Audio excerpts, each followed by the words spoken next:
couple are behind bars after they left a toddler in a shed for weeks.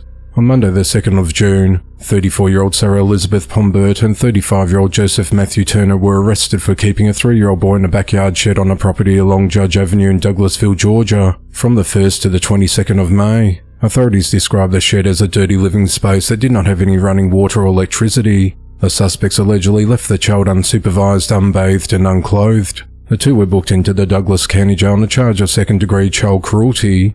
One of the couple's neighbours, Matthew Cavoni, said that the shed burned down during the Memorial Day weekend. Matthew said that Sarah and Joseph had been living in the home for more than a decade, and he was not surprised to hear about the child's living conditions due to the lifestyle they live.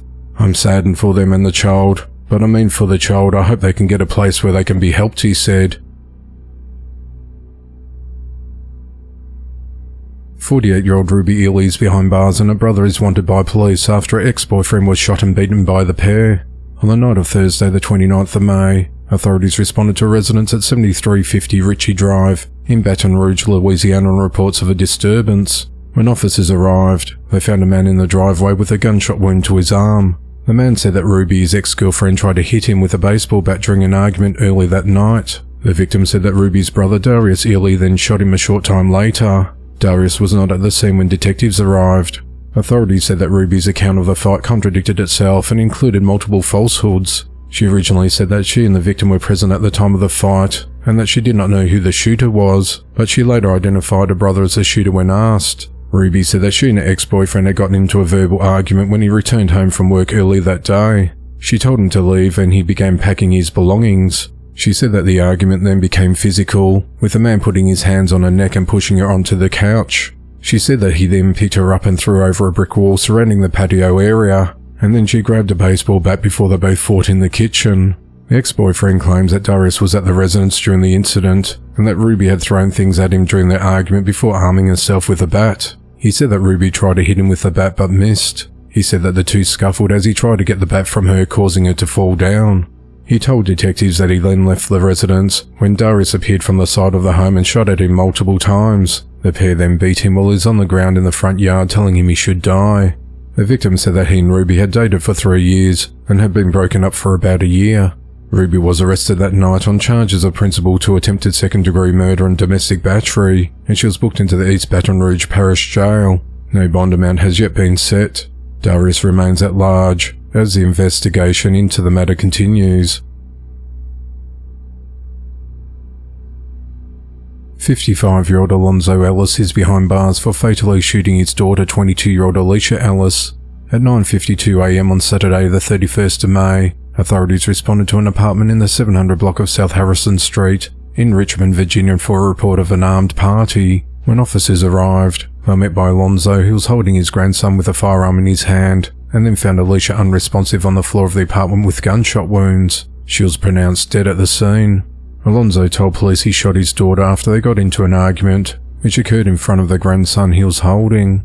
Alonzo was arrested and charged with shooting within an occupied dwelling and child neglect. Police said that additional charges are pending. The investigation into the matter continues. 23-year-old Kerrien Dates is accused of killing his grandmother at her home and leaving his mother to find her body. At just after 4:30 p.m. on Wednesday the 4th of June, authorities responded to a residence at 1833 South Perkins Road in the Colonial Acres neighborhood of Memphis, Tennessee, after a woman called 911 to report that she found her mother in the front of the home bleeding from her head and laying next to a bloody hammer. When officers arrived, they found the victim unresponsive with 4 blunt force trauma wounds to the back of her head. Paramedics pronounced her dead at the scene. The victim was identified as 58-year-old Sonya Dates. Police said that it appeared as if Sonya had just gotten home when she was attacked. She had a backpack on along with her lunch bag as she came into the house from work. Kerrien's mother told officers that her son had been living with his grandmother and the two had recently been fighting. She said she encouraged her to kick Kerrien out of the house for her own safety. Sonya's 2020 Chevrolet Camaro was missing from the property, prompting authorities to put out an alert for the vehicle. Police in Jackson, Tennessee pulled Kerrien over about 90 miles outside of Memphis, and when they asked him why he thought he was being pulled over, he said he hit his grandmother in the head with a hammer, and I think I killed her. He was taken into custody in Jackson. He was held at the Madison County Jail and has since been transferred to the Shelby County Jail and is being charged with first-degree murder and theft of property. He remains held without bond. 66-year-old Kimerly Ann Charlton is behind bars for fatally shooting her husband, 72-year-old David Allen Charlton.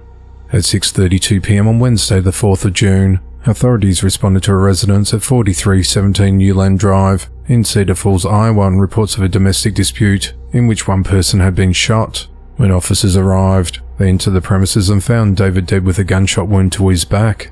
Kimerly told investigators that David attempted to physically assault her while in the bedroom when the family dog stopped the assault. David left the room, got a walking cane and re-entered the room, threatening to hit the dog. He then followed the dog out the door of the room and down the hallway. As he was walking away from the room, Kimerly grabbed a handgun from a Crown Royal bag and pointed it at David's back. Kimerly told officers that she warned David that she was going to shoot him if he did not stop following the dog. She then confessed to pulling the trigger and shooting David in the back. Kimerly was arrested and charged with first-degree murder and was booked into the Black Hawk County Jail. If convicted of the charge, Kimerly faces an automatic sentence of life in prison. 22-year-old Edgar Smith is behind bars for attacking a pregnant woman and an elderly woman. At 9:52 p.m. on Friday the 30th of May, authorities responded to a residence in the 1700 block of Ross Lane in Rockford, Illinois on reports of a domestic battery incident. A pregnant victim told authorities that Edgar strangled her and kneed her in the stomach. An elderly woman told officials she was pushed by Edgar while trying to break up the attack. Edgar was taken into custody the next day. He's charged with aggravated battery of a victim over 60 years old, aggravated battery of a pregnant woman, domestic battery causing physical contact, and aggravated battery causing strangulation. He remains held at the Winnebago County Jail. Police are searching for military veteran 32-year-old Travis Decker, who's accused of suffocating his 3 young daughters to death. At around 5 p.m. on Friday the 30th of May, Travis picked up his 3 daughters aged 5, 8 and 9 years old for a scheduled visit from their home in Wenatchee, Washington.